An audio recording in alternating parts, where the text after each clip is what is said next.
Общественность Севастополя осудила так называемый парк патриотизма «Ночных волков». 26 ноября у горы Гасфорта севастопольским и крымским школьникам показали так называемое детское шоу во время открытия парка «Патриот».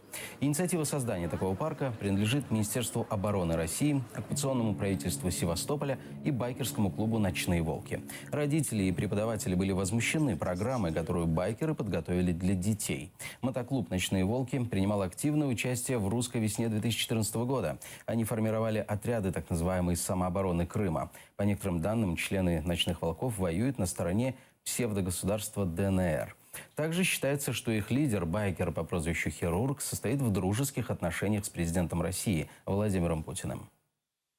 Да, все, что там вот это железо ржавое настроено, оно должно быть убрано, потому что все-таки это въезд в город-герой Севастополя. Ну причем здесь патриотизм, ночные волки вылезли, вот этот какой-то черт вылез, вот эта полусвинья какая-то выезжает, непонятно отсюда.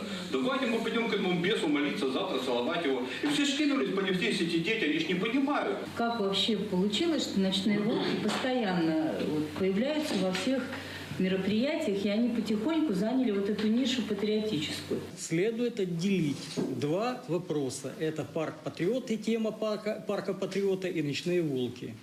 Это совершенно разные идеологии, совершенно разные способы преподнесения. Допускать вот эту публику к патриотическому воспитанию детей, с моей точки зрения, принципиально нельзя. Слово «патриот». Если ты залезешь в энциклопедию, там четко написано, что это человек, который сохраняет культуру, историю, традиции. Стесняюсь спросить, что здесь сохранено? Почему хирург решил, что именно ему позволено заниматься этим?